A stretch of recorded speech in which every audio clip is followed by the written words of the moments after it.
thank you all for being here today. I really appreciate you coming to be with me. Students, colleagues, friends, and family, we have a big problem today. The United States is facing a leadership crisis, and I'm not talking only about politics or our current president. I mean something broader than that. Across government, healthcare, business, and education, trust in leadership is breaking down.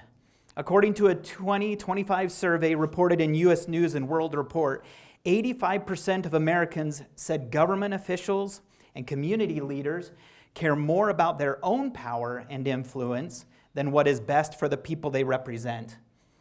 The disappointment reaches beyond government. 73% said they are disappointed in healthcare leaders, 72% in business leaders, and 68% in education leaders. Although they wouldn't say that about Dr. Boyle. He's great. Part of the problem is that leadership is hard, though. It's always been hard. But it is especially hard in a time when public discourse rewards speed, certainty, and visibility. Professor Michael Morris of the Columbia Business School observed, "It's difficult work to be a leader. It's become so fashionable in conversations and in our writing to tear down leaders, to try to expose them.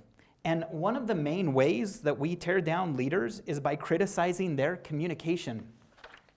That matters because leadership is enacted through communication, but not merely through the frequency of it or by force.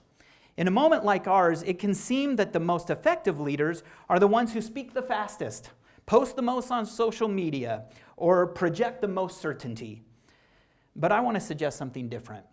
The most consequential leaders often demonstrate something quieter and much more demanding. They show discernment. Today I want to define leadership, briefly show how our understanding of it has evolved, and then share 3 lessons about how leaders communicate more effectively through discernment. To do that, I want to draw on the work of Peter Nordhaus, whose scholarship helps trace how leadership has been understood over time. One of the things his work makes clear is that definitions of leadership have changed significantly over the last century. Early definitions emphasized control, centralization, and domination. Later definitions shifted towards traits and behaviors. More recent approaches have moved towards leadership as a relational process shaped by influence, ethics, and shared purpose. And that shift matters because if leadership is mainly a matter of traits, then leadership belongs naturally to a gifted few. Some leaders simply have it, and others do not. But that's a seductive idea, and it's not a very useful one. It flatters some people, and it excuses others from the responsibility of leadership and leaves very little room for learning, growth, and moral responsibility. Nordhaus argues instead that leadership is a process. He defines leadership as a process whereby an individual influences a group of individuals to achieve a common goal. Notice what that means. Leadership is a process, not a personality type, and not a title, not charisma, a process. And once you understand leadership that way, a great deal becomes more clear. If leadership is a process of influence towards a common goal, then agency matters, ethics matters, and communication matters deeply. We can also see why the Lord teaches that influence cannot rightly be maintained by compulsion, but by persuasion, long-suffering, gentleness, meekness, and love unfeigned. In other words, righteous leadership is not about force. It's about influence. And that's why discernment matters so much. If leadership is a process, then leaders must learn to judge when to speak, how to frame reality, and how to move people forward without violating agency or trust. Because mass communication both reflects and shapes what society expects of leaders, examining how leaders communicate can help us understand how trust is formed, how institutions are strengthened, and how public life is elevated. So let's turn now from theory to practice. Through 3 different leaders, Abraham Lincoln, Steve Jobs, and Ed Adams. to learn 3 different lessons on leadership. First, Abraham Lincoln. When people think about Lincoln and slavery, they often compress the story. They assume the moral issue was obvious. The Union was united, and once Lincoln issued the Emancipation Proclamation, the outcome was basically settled. But it was not. The Emancipation Proclamation, issued on January 1st, 1863, was a major moral and political step, but it did not abolish slavery. It applied to the states in rebellion, not the loyal border states, and Lincoln understood that a wartime proclamation was not the same thing as a permanent constitutional settlement. That is why the 13th Amendment mattered so much. And even that was not easy. The amendment passed the Senate in 1864, but the House initially failed to pass it that same year. When it finally passed the House on January 31st, 1865, it only did so after determined effort in a divided political environment. In other words, Lincoln was not simply trying to do what was right. He was trying to secure enough support to make what was right endure. That's a very different leadership problem than many of us imagine. This was not just a question of conviction or moral responsibility. Lincoln had conviction. The harder question was this: how do you move a cause forward when the people around you are not all ready to move as fast as moral clarity would seem to demand? That is the problem I want you to watch for in this first video clip I have for you. It's a scene from Spielberg's movie Lincoln. Although it's not a verbatim historical record and it is a dramatization, it captures something real and important about the challenge Lincoln faced. How to work with people like Thaddeus Stevens, who saw moral truth clearly, but while also trying to navigate the actual political terrain that stood between conviction and institutional change. Take a look.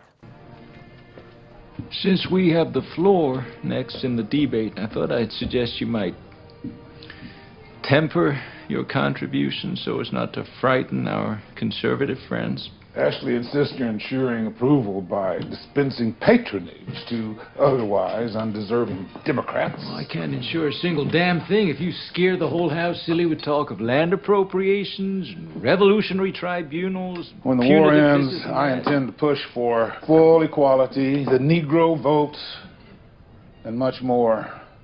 Congress shall mandate the seizure of every foot of rebel land and every dollar of their property. We'll use their confiscated wealth to establish hundreds of thousands of free Negro farmers, and at their side, soldiers armed to occupy and transform the heritage of traitors. We'll build up the land down there of free men and free women and free children and freedom. The nation needs to know that we have such plans. That's the untempered version of Reconstruction. It's not quite exactly what I intend. But we shall oppose one another in the course of time.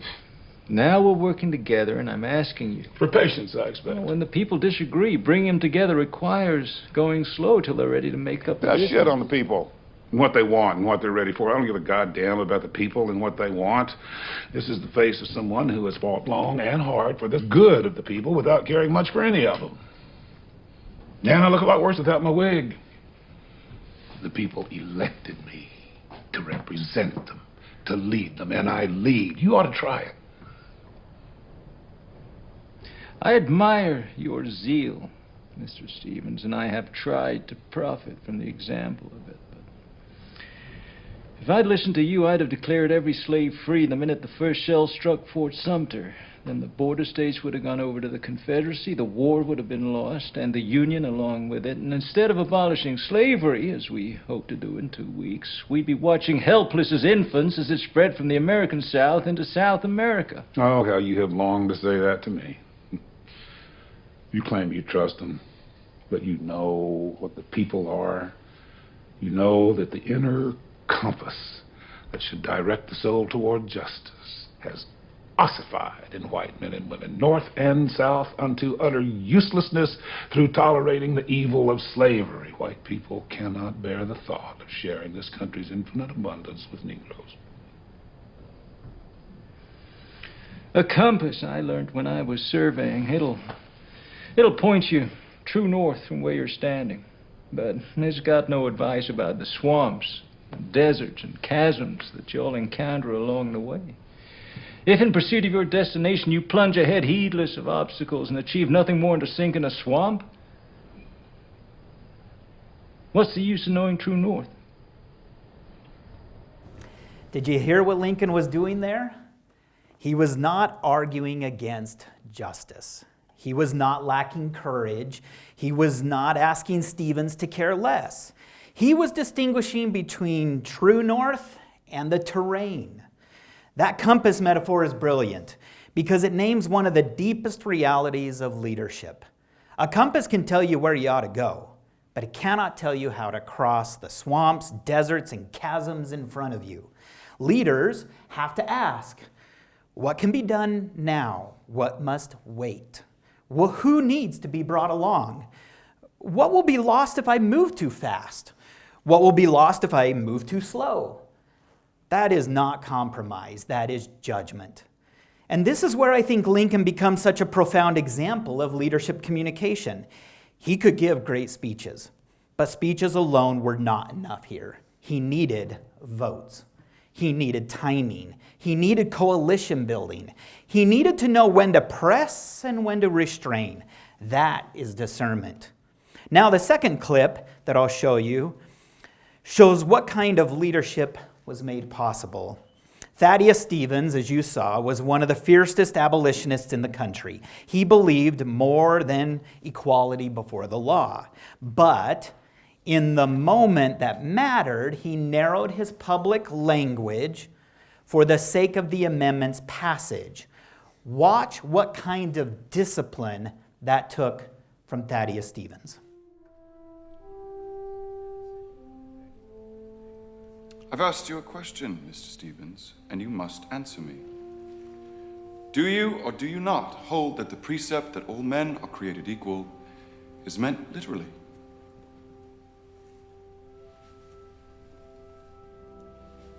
Is that not the true purpose of the amendment? To promote your ultimate and ardent dream to elevate... The true purpose of the amendment, Mr. Wood, you perfectly named, brainless, obstructive object. Now, you have always insisted, Mr. Stevens, that Negroes are the same as white men are. The true purpose of the amendment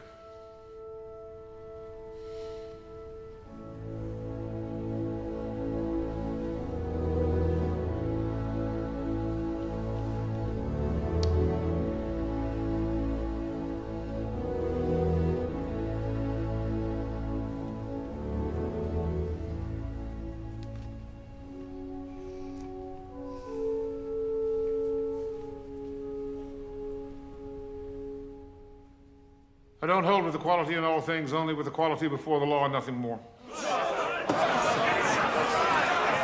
That's not so. You believe that Negroes are entirely equal to white men. You've said it 1,000 times. For shame! Stop prevaricating and answer, Representative Wood. I don't hold with equality in all things, only with equality before the law and nothing more. Fervent advocate. He's answered your questions. This amendment's not to do with race equality. I don't hold with equality in all things, only with equality before the law and nothing more. Who'd ever have guessed that old nightmare capable of such control? He might make a politician someday if he keeps going. Mrs. Cable. Your frantic attempt to delude us now is unworthy of a representative. It is, in fact, unworthy of a white man. How can I hold that all men are created equal when here before me stands stinking the moral carcass of the gentleman from Ohio, proof that some men are inferior, endowed by their maker with dim wits, impermeable to reason, with cold, pallid slime in their veins instead of hot red blood. You are more reptile than man, George, so low and flat that the foot of man is incapable of crushing you. How dare you! Yet even you Pendleton, who should have been gibbeted for treason long before today, even worthless, unworthy you ought to be treated equally before the law. And so again, sir, and again, and again, and again, I say, I do not hold with equality in all things, only with equality before the law. Mr. Speaker, will you permit this vile ruler's man to slander?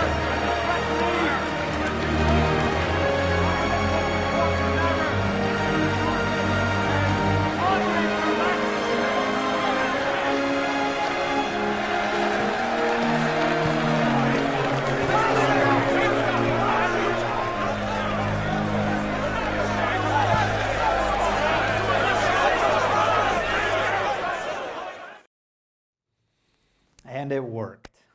That scene shows something we rarely celebrate in leadership. Sometimes the most effective communication is not the most emotionally satisfying communication. Sometimes the leader does not say everything he believes in the moment.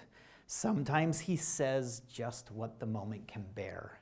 Sometimes he restrains language, not because conviction is weak, but because the cause is too important to lose.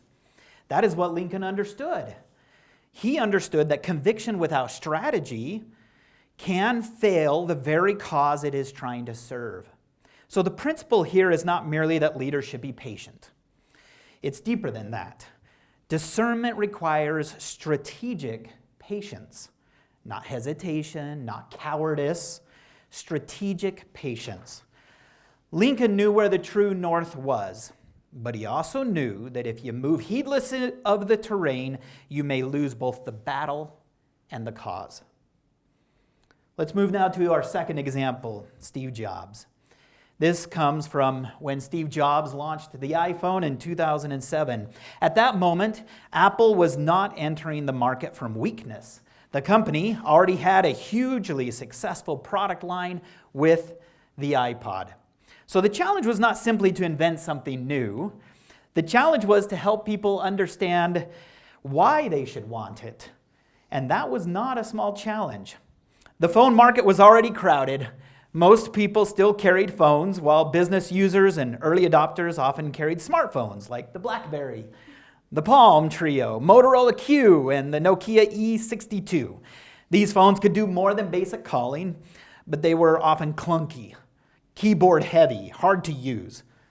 That is the world Steve Jobs was speaking to.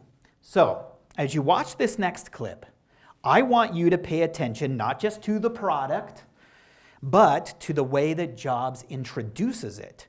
Notice how carefully he walks the audience forward. This is a day I've been looking forward to for 2.5 years.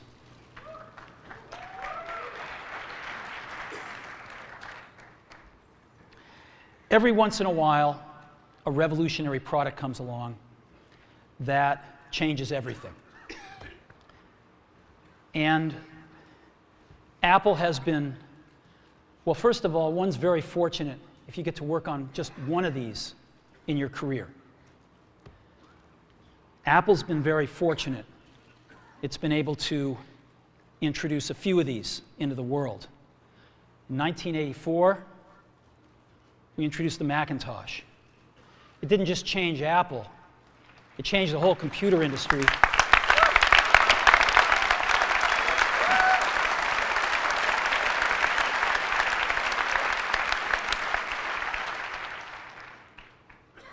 In 2001, we introduced the first iPod.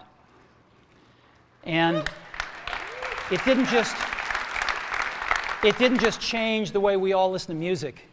It changed the entire music industry. Well, today, we're introducing 3 revolutionary products of this class. The first one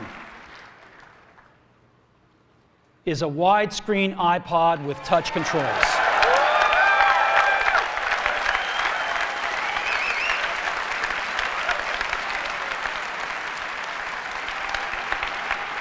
The second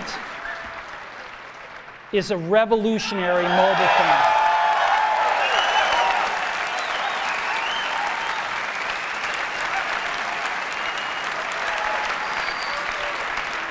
And the third is a breakthrough internet communications device. So, 3 things: a widescreen iPod with touch controls, a revolutionary mobile phone, and a breakthrough internet communications device. An iPod, a phone, and an internet communicator. An iPod, a phone. Are you getting it? These are not 3 separate devices. This is one device. And we are calling it iPhone. Today, Apple is going to reinvent the phone. And here it is.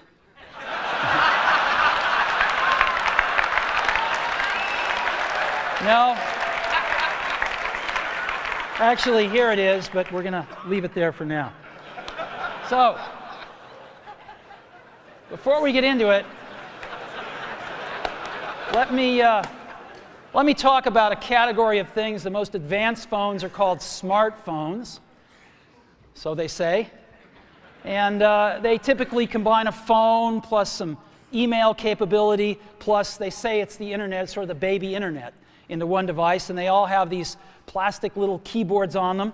The problem is that they're not so smart, and they're not so easy to use. So if you kind of make a Business School 101 graph of the smart axis and the easy to use axis, phones, regular cell phones are kind of right there. They're not so smart, and they're not so easy to use. But smartphones are definitely a little smarter, but they actually are harder to use. They're really complicated. Just for the basic stuff, people have a hard time figuring out how to use them. Well, we don't want to do either one of these things. What we want to do is make a leapfrog product that is way smarter than any mobile device has ever been and super easy to use. This is what iPhone is. Okay? So, we're going to reinvent the phone. Now, we're going to start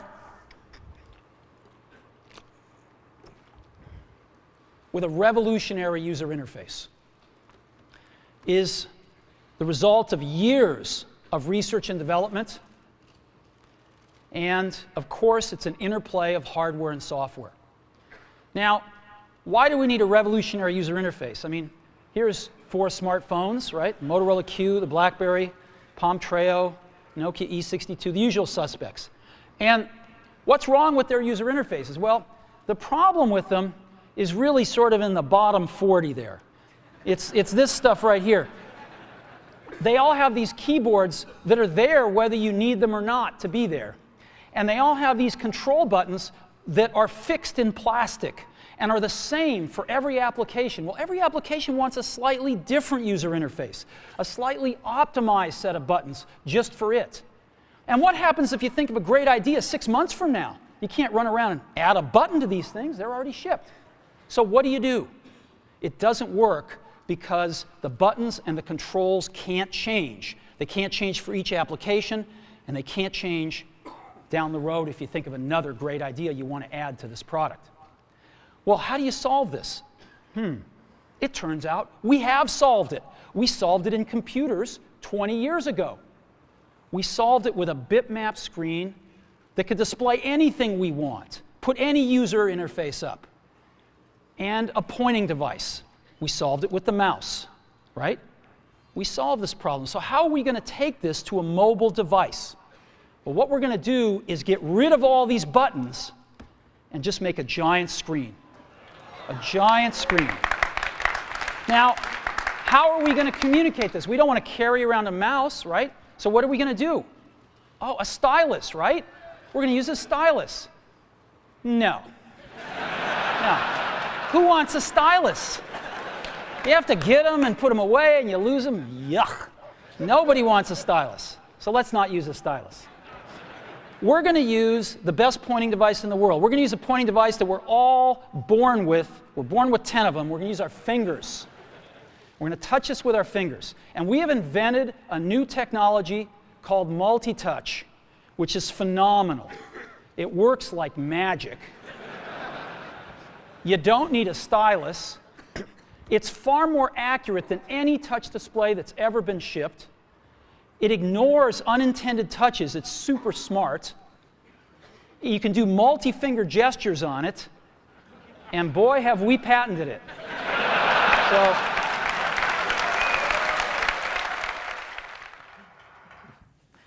I love the smile on that woman's face in the crowd, just so amused by how Steve Jobs is doing this.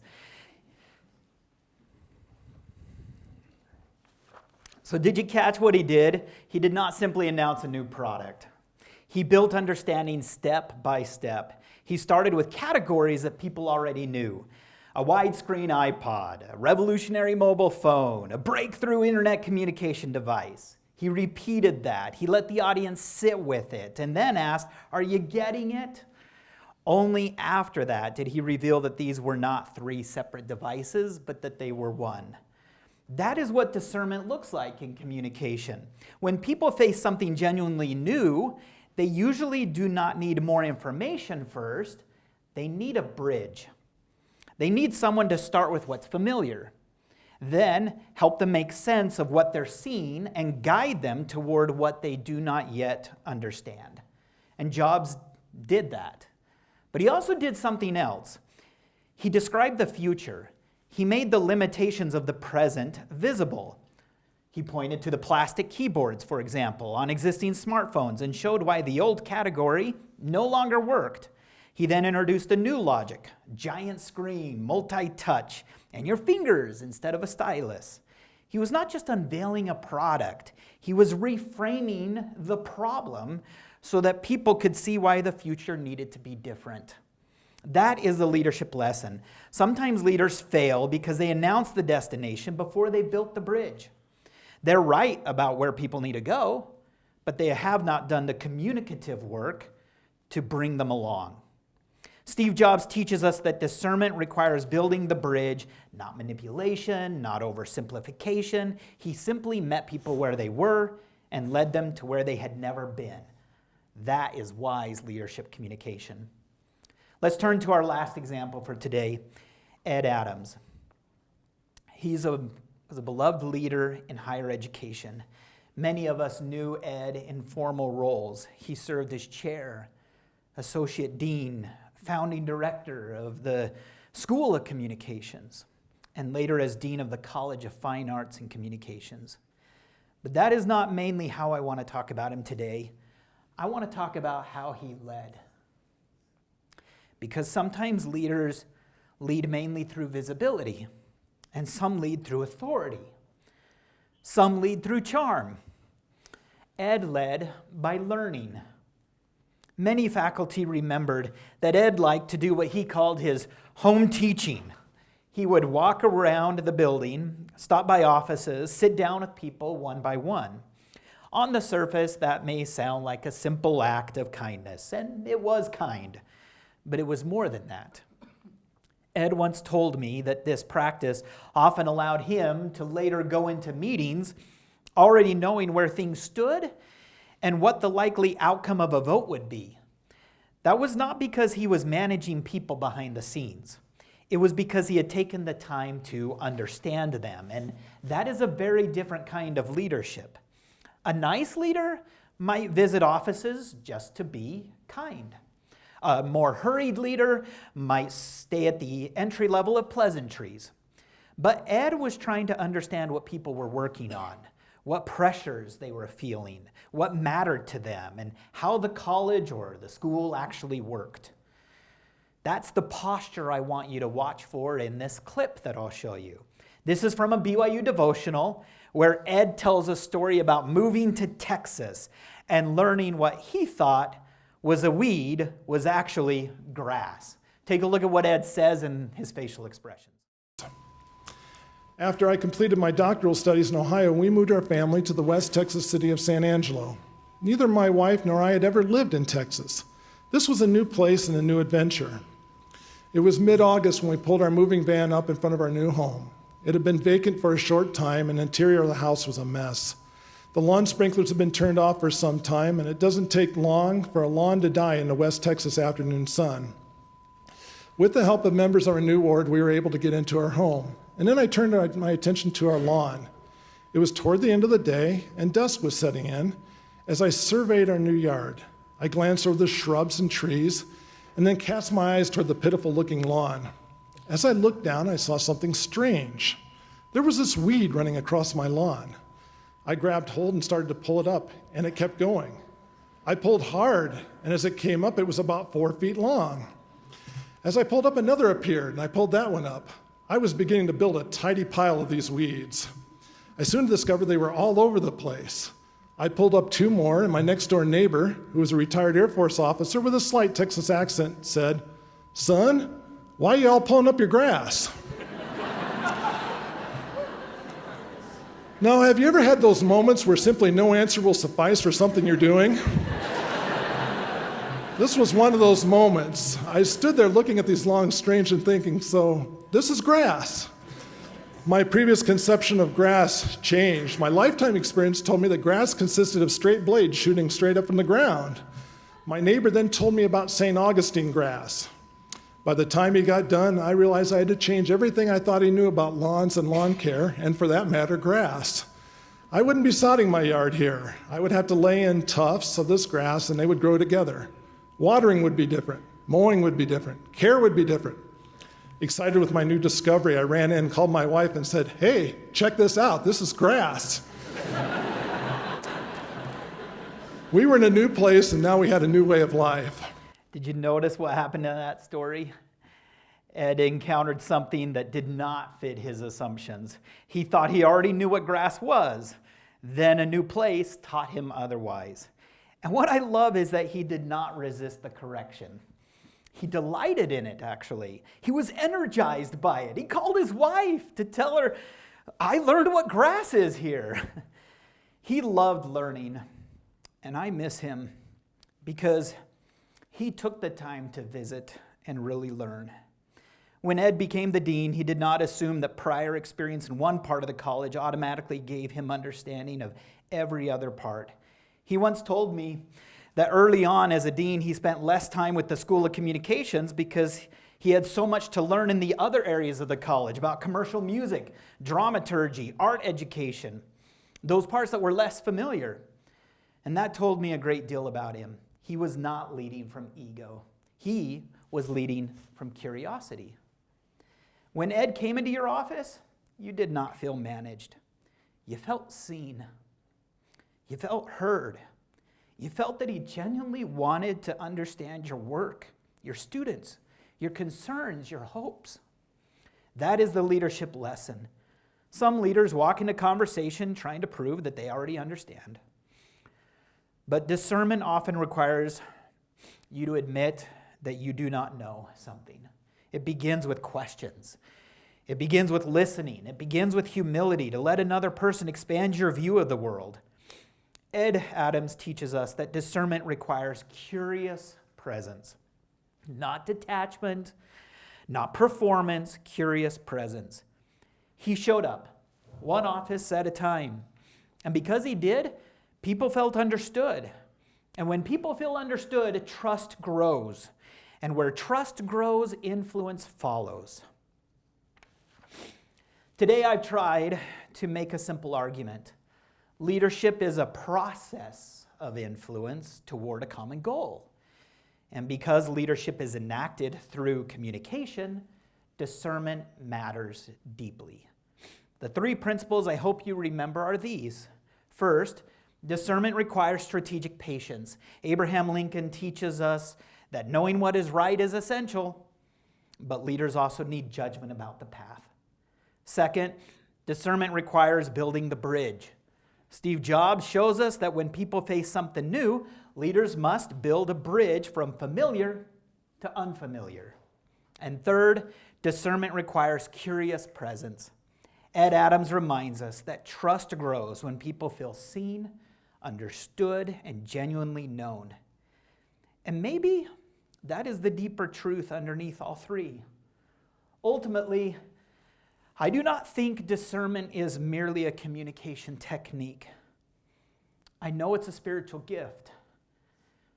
I believe it's a way of seeing people. Discernment is the patience to honor both truth and timing. Discernment is the wisdom to build a bridge when others are not yet ready. Discernment is the humility to stay curious long enough to really understand another person. And that is why I believe that Jesus Christ is the perfect leader.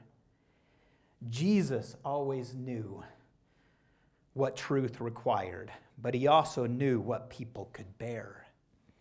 He knew when to speak and when to remain silent. He knew when to invite, when to correct, when to comfort, and when to call people higher. Jesus was never careless with truth, and he was never careless with people. I know Jesus Christ lives. I love him, and I adore him. And my hope is that we will become more discerning communicators, not just so we can be more effective, but so we can lead in ways that are more like the Savior, Jesus Christ. Because in a world that rewards speed, certainty, and visibility, some of the most consequential leaders, including the Son of God, demonstrate something quieter and far more demanding. They show discernment. In the name of Jesus Christ, amen.